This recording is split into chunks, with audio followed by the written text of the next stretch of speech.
Sa nagpapatuloy na technical working group ng DOTR, LTO at iba pang partner agencies nito para i-regulate ang paggamit ng mga e-bike at e-trikes, nakahanda raw magbigay ng curriculum ang samahan ng mga accredited driving schools ng curriculum para maturuan ng mga ito sa road safety. December 1 noong nakarang taon ng iba ng mga ito sa major at national roads para iwas disgrasya. Tunghayan ng balita sa aking report. Sa ilalim ng Joint Memorandum Circular na binabalangkas ngayon ng Transportation Department, inirekomenda ang pagkakaroon ng driver's license ng mga individual na nagmamaneho ng electronic vehicles o e-bikes. Ayon pa sa Land Transportation Office, kailangan nang ma-regulate ang paggamit ng mga e-bike at e-trike dahil gumagamit ang mga ito ng pampublikong kalsada at bigla ang pagdami nila. Tumataas rin ang bilang ng mga e-bike na nahuhuli ng LTO na lumalabag sa mga alituntunin sa kalsada. December 1, 2025 nang magsimula ang DOTR na ipagbawal ang mga ito sa major national roads. Nililimitahan na lamang sila sa mga inner at local roads dahil sa mga issue sa kaligtasan at reklamo. Nasa 38 na ang na-apprehend na e-bike during that press con. But nadagdagan po siya as updated right now as approximately nasa 50 to 51 o 52.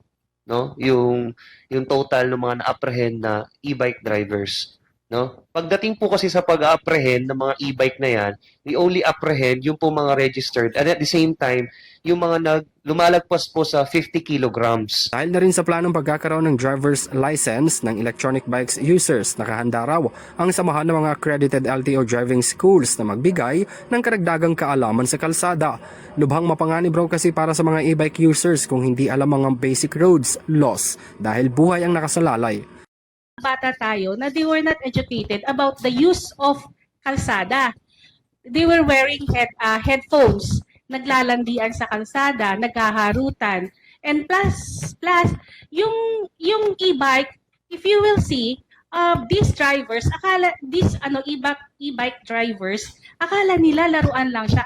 Sa panig naman ng Philippine National Police, patuloy na nakikipag-ugnayan sa mga katuwang na ahensya para sa posibleng implementasyon ng e-bike regulations. Isang apela po sa ating mga kababayan, lalo na po dito sa Quezon City, ang road safety po ay hindi lang po obligasyon ng ating law enforcement. Ito po ay shared responsibility po natin. Samantala, nanawagan naman ang LTO sa publiko na makipag-ugnayan sa kanila para masugpo ang fixer sa loob man o labas ng ahensya. Hindi rin naman lingid sa kanilang kaalaman na may mga ilang empleyado ng ahensya ang nakikipagsabwatan sa labas para alukin ang mga applicants na mag-fixer na lang kapalit ng pera.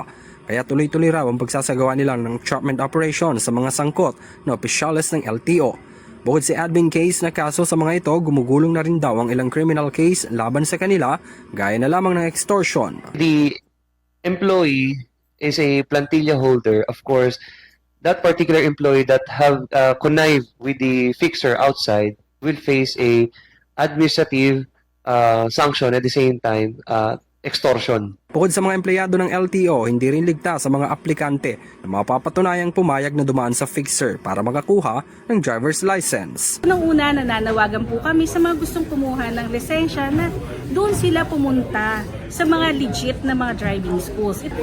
Iba talaga yung may alam. Alam mo yung penalty kakaharapin mo. At base doon sa Republic Act 10930, kapag ka nakipag-deal ka sa fixer, ganun din yung employee, nakipag-deal sa kliyente o ginamit yung kanilang posisyon para makagawa ng it's a form of corruption, may kinakaharap silang administrative 20,000 na penalty. Sa ngayon, sa datos ng LTO, umabot na sa halos 200 driving school ang ipinasara matapos mapatunayang nagsasagawa ng illegal process o pag-aalok ng mas mabilis na paraan para makakuha ng lisensya ang mga aplikante kapalit ng pera.